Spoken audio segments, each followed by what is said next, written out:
So my name is Joar Nango. I am an architect living in Tromsø, northern Norway. I am working within the fields of architecture and art, also exhibiting as a visual artist, but my background is in architecture, and I guess the discourse around architecture and indigenous identities are sort of the main the backbones of my work and what I'm interested in. So I'm Sámi, so I have an indigenous identity from a small group of indigenous people in the Nordic countries, the Sámi people. We are people that have a traditional land in Norway, Sweden, and Finland and Russia. So there's 4 nation states that are sort of with borders crossing and intersecting our traditional country in the north of Europe.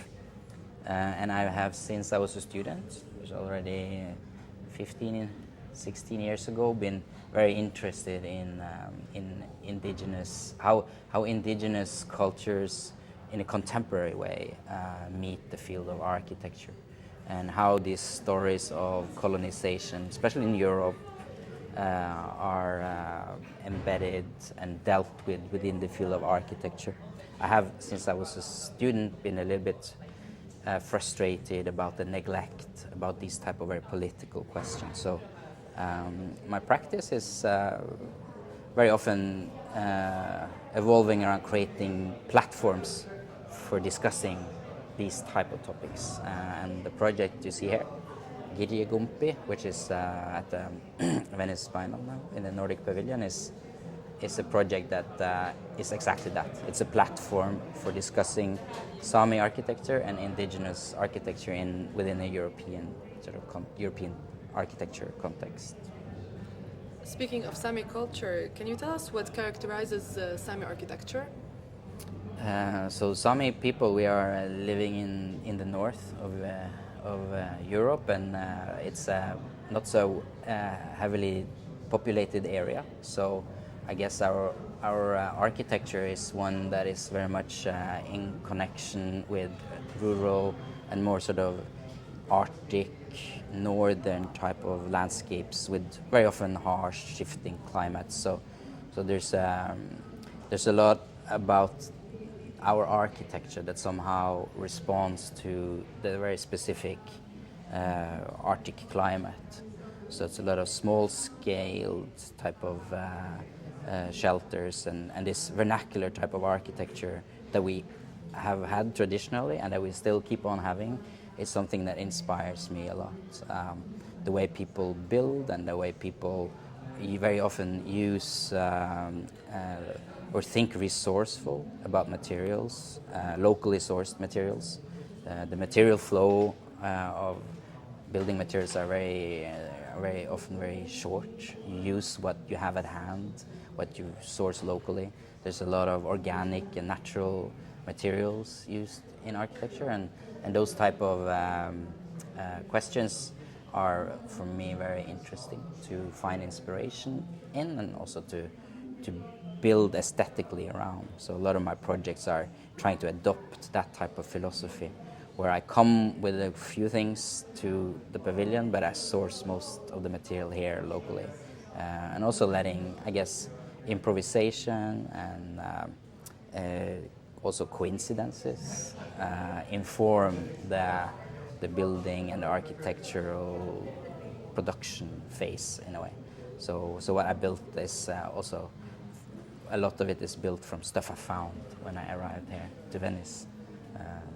The staircase you see here is built from a tree that was 4 meters outside the pavilion, and we spotted someone going to cut it down for maintenance causes, and then we were lucky and we acquired it and we used that as a building material for the pavilion.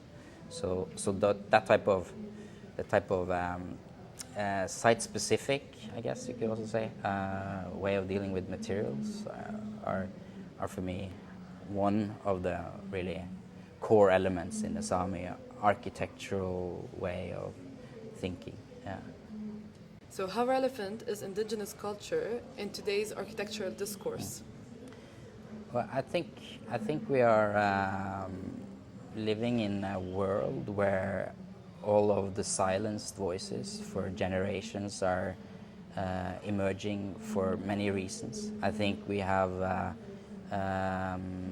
been silenced long enough, and I think that there's a claim to our own autonomous spaces that is urgent on our own behalf, to build our culture and to be allowed to express freely who we are and how we think about ourselves in relation to space and architecture. So in that case, I think it's urgent.